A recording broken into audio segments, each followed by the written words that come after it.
రుతుపవనాలు చురుగ్గా కదులుతున్నాయి. మరోవైపు బంగాళాఖాతంలో అల్పపీడనం వాయుగుండంగా మారుతోంది. ఈ రెండింటి ప్రభావంతో తెలుగు రాష్ట్రాలలో భారీ వర్షాలు పడే అవకాశం ఉందని అంటోంది వాతావరణ శాఖ.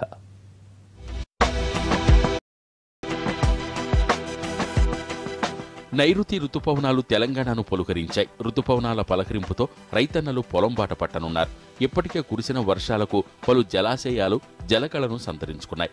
చెరువుల్లోకి నీరు చేరుతోంది. తెలంగాణలోని పలు ప్రాంతాల్లో రైతులు వ్యవసాయ పనుల్లో నిమగ్నమయ్యారు. పొలం పనులు, విత్తనాలు నాటేందుకు ఏర్పాట్లు చేసుకుంటున్నారు.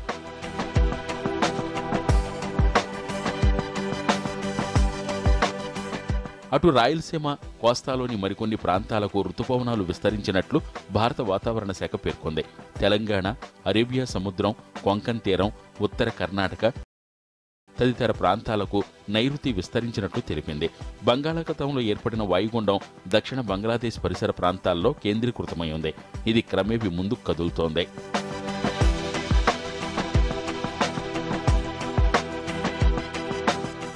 తెలుగు రాష్ట్రాలతో పాటు దేశంలో నైరుతి చురుగ్గా విస్తరిస్తోంది. ఈ వారంలో మహారాష్ట్ర, పశ్చిమ బెంగాల్కు చేరుకునే అవకాశం ఉంది. ఈ రాష్ట్రాల్లో భారీ వర్షాలు కురిసే అవకాశాలున్నాయని వాతావరణ శాఖ తెలిపింది.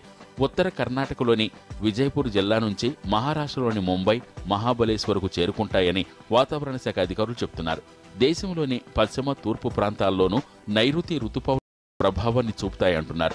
రాబోయే 24 గంటల్లో దేశంలో అనేక ప్రాంతాల్లో ఉష్ణోగ్రతల్లో తీవ్ర మార్పులు వచ్చే అవకాశం ఉంది. వాయువ్య భారతదేశంలో 2 నుంచి 3 డిగ్రీల వరకు ఉష్ణోగ్రతలు పెరుగుతాయని చెప్తున్నారు అధికారులు. అరేబియా సముద్రం, కొంకణ్, మధ్య మహారాష్ట్ర ప్రాంతాల్లో భారీ వర్షాలు పడే అవకాశం ఉంది. అలాగే కర్ణాటక, రాయలసీమ, తెలంగాణ, కోస్తాంధ్ర, సిక్కిం, మేఘాలయ, అస్సాం ప్రాంతాల్లో రాబోయే 2-3 రోజుల్లో రుతుపవనాలు తీవ్ర ప్రభావం చూపే ఛాన్స్ ఉంది.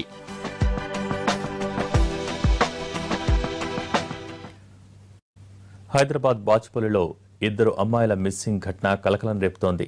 నిజాంపేటకు చెందిన 14 ఏళ్ల దుర్గాదేవి, 15 ఏళ్ల యామిని అదృశ్యం కావడంపై కుటుంబ సభ్యులు తీవ్ర ఆందోళన చెందుతున్నారు. ఇంటి నుంచి బయటకు వెళ్లిన 2 బాలికలు తిరిగి రాకపోవడంతో బాచుపల్లి పోలీస్ స్టేషన్లో తల్లిదండ్రులు ఫిర్యాదు చేశారు. 3 రోజుల క్రితం మరో విద్యార్థిని పూర్ణిమ కూడా కనపడకుండా పోయింది.